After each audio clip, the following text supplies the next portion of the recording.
അദ്ദേഹം സംസാരിക്കട്ടെ പ്ലീസ്. അനാവശ്യ കമന്റുകൾ പറഞ്ഞിട്ട് അദ്ദേഹം പറഞ്ഞോട്ടെ. കൃഷിഭൂമി ചുരുങ്ങി. ബഹുമാനപ്പെട്ട അംഗം ഇങ്ങോട്ട് നോക്കിയാൽ മതി, ചേർന്ന് നോക്കിയാൽ മതി, പ്രശ്നം ഉണ്ടാവില്ല. കൃഷിഭൂമിയുടെ അളവ് ചുരുങ്ങി. നിങ്ങൾ അങ്ങോട്ട് നോക്കുന്നുണ്ടോ കമന്റ്സ് വരുന്നത്? ഇല്ല സർ, ഇങ്ങോട്ട് നോക്കിയോ. ഓക്കെ. സ്പീക്കർ AN ഷംസീർ ചില സമയത്ത് അങ്ങനെയാണ്. ഭരണപക്ഷത്തിനെ വാരി വലിച്ചൊട്ടിക്കും. ഭരണപക്ഷ അംഗങ്ങളെ തന്നെ സ്റ്റിക്കറാക്കും, ചിലപ്പോൾ എയറിലുമാക്കും. മുൻപ് മുഹമ്മദ് റിയാസ് എന്ന CPM-ന്റെ നേതാവ് AN ഷംസീറിന്റെ ചൂട് പലപ്പോഴും നിയമസഭയിൽ അറിഞ്ഞിട്ടുണ്ട്. വാക്പ്രയോഗങ്ങളിലൂടെ മുള്ളും മുനയും വച്ച് ചിലതൊക്കെ AN ഷംസീർ പറയുമ്പോൾ എന്താണെന്നറിയാൻ മാധ്യമപ്രവർത്തകരും കാതോർക്കാറുണ്ട്, സോഷ്യൽ മീഡിയയും ഉറ്റുനോക്കാറുണ്ട്.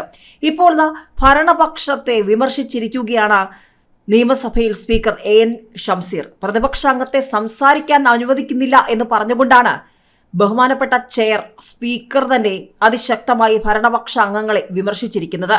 സ്പീക്കർ നോക്കി സംസാരിക്കുമെന്നും ഇനി പ്രശ്നങ്ങളൊന്നും ഉണ്ടാകില്ല എന്ന് പറഞ്ഞുകൊണ്ട് പ്രതിപക്ഷാംഗങ്ങൾക്കൊപ്പം നിന്നുകൊണ്ട് ഭരണപക്ഷത്തിന് മറുപടി നൽകിക്കൊണ്ട് സ്പീക്കർ മുന്നോട്ട് പോയപ്പോൾ നിയമസഭയിൽ എല്ലാവരും അക്ഷരാർത്ഥത്തിൽ ഉറ്റുനോക്കുകയായിരുന്നു.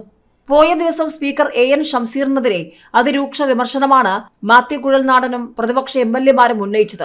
മുഖ്യമന്ത്രിയും മാസപ്പടിയും ഒക്കെ ചർച്ചയാക്കാൻ ഇറങ്ങിയപ്പോൾ സ്പീക്കർ അനുമതി നൽകിയില്ലെന്ന് ആരോപിച്ചുകൊണ്ട് രംഗത്ത് വന്നിരുന്ന പ്രതിപക്ഷം ഇന്ന് ഒറ്റയടിക്ക് സ്തബ്ധമായി പോയെന്ന് പറയേണ്ടി വരും. കാരണം ഭരണപക്ഷ അംഗങ്ങളെ അതിരൂക്ഷമായി വിമർശിച്ചുകൊണ്ട് താക്കീത് നൽകിക്കൊണ്ടാണ് പ്രതിപക്ഷ അംഗത്തിന് സംസാരിക്കാൻ സ്പീക്കർ അനുമതി നൽകിയത്. കഴിഞ്ഞ ദിവസവും നിയമസഭയിൽ അതിശക്തമായി തന്നെ സ്പീക്കറുടെ റൂളിംഗ് ഉണ്ടായിരുന്നു. ധനമന്ത്രിക്ക് സ്പീക്കറുടെ റൂളിംഗ് ഉണ്ടായിരുന്നു. മറ്റു മന്ത്രിമാർ ചെയ്യുന്നത് കണ്ടിട്ടില്ലേ, അത് ബാലഗോപാലും മാതൃകയാക്കണമെന്നും ധനവകുപ്പുമായി ബന്ധപ്പെട്ട ചോദ്യങ്ങൾക്ക് മറുപടി കിട്ടുന്നില്ലെന്ന് പ്രതിപക്ഷം ഉന്നയിച്ച ക്രമപ്രശ്നത്തിൽ സ്പീക്കർ ഇടപെട്ടതും ചർച്ചയായിരുന്നു. നിയമസഭയിൽ ധനമന്ത്രി KN ബാലഗോപാലിനോട് സ്പീക്കർ AN ഷംസീറിന്റെ റൂളിംഗ് ആയിരുന്നു പോയ ദിവസം ചർച്ചയായത്. ചോദ്യങ്ങൾക്കുള്ള മറുപടി നീളുന്ന വിഷയത്തിലാണ് ധനമന്ത്രിക്ക് സ്പീക്കറുടെ റൂളിംഗ് ലഭിച്ചത്. നിയമസഭാ ചോദ്യങ്ങൾക്ക് സമയബന്ധിതമായി മറുപടി നൽകണമെന്നും ഇക്കാര്യത്തിൽ മറ്റു മന്ത്രിമാരെ ധനമന്ത്രി KN ബാലഗോപാൽ മാതൃകയാക്കണമെന്നും സ്പീക്കർ AN ഷംസീർ പറഞ്ഞിരുന്നു. ധനവകുപ്പുമായി ബന്ധപ്പെട്ട ചോദ്യങ്ങൾക്ക് മറുപടി കിട്ടുന്നില്ലെന്ന പ്രതിപക്ഷം ഉന്നയിച്ച ക്രമപ്രശ്നത്തിലാണ് സ്പീക്കറുടെ ഇടപെടലുണ്ടായത്.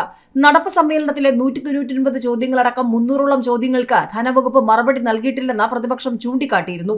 നടപ്പ് സമ്മേളനത്തിലെ ചോദ്യങ്ങൾക്ക് ഉത്തരം നൽകേണ്ട സമയപരിധി തീർന്നിട്ടില്ലെന്നും വർഷങ്ങൾ പഴക്കമുള്ള വിവരങ്ങൾ ക്രോഡീകരിക്കേണ്ടതുള്ളതുകൊണ്ടാണ് മറ്റു മറുപടികൾ വൈകുന്നതെന്നും മന്ത്രി മറുപടി നൽകി. എന്നാൽ അത്യാവശ്യ ഘട്ടങ്ങളിൽ മാത്രമേ സമയപരിധി ഉപയോഗപ്പെടുത്താവൂ എന്ന് സ്പീക്കർ AN ഷംസീർ ധനമന്ത്രിയോട് പറഞ്ഞു.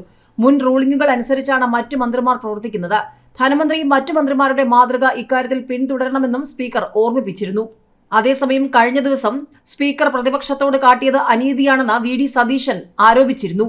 മുഖ്യമന്ത്രിക്കെതിരെ നിയമസഭയിൽ ആരോപണം ഉന്നയിക്കാൻ അനുവദിക്കാതിരുന്നത് സ്പീക്കർ പ്രതിപക്ഷത്തോട് കാട്ടിയ അനീതിയാണെന്നാണ് പ്രതിപക്ഷ നേതാവ് VD സതീശൻ പറഞ്ഞത്.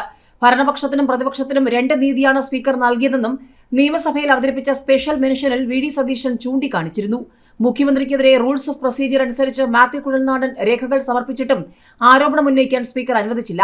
അഴിമതി ആരോപണം ഉന്നയിച്ചാൽ സഭയുടെ പരിശുദ്ധി നഷ്ടപ്പെടുമെന്നാണ് സ്പീക്കർ പറഞ്ഞത്. പ്രതിപക്ഷ നേതാവിനെതിരെ ആരോപണം ഉന്നയിക്കാൻ PV അൻവറിനെ അനുവദിച്ചത് എന്ത് രേഖകളുടെ അടിസ്ഥാനത്തിലാണെന്നാണ് സ്പീക്കർ വ്യക്തമാക്കണമെന്നും അദ്ദേഹം ആവശ്യപ്പെട്ടു. എന്നാൽ ഇപ്പോൾ ഭരണപക്ഷത്തിനും പ്രതിപക്ഷത്തിനും രണ്ട് നീതിയല്ല, ഒരു നീതി തന്നെയാണെന്ന് ഒരിക്കൽ കൂടി അടിവരയിട്ട് വ്യക്തമാക്കിയിരിക്കുകയാണ് സ്പീക്കർ AN ഷംസീർ.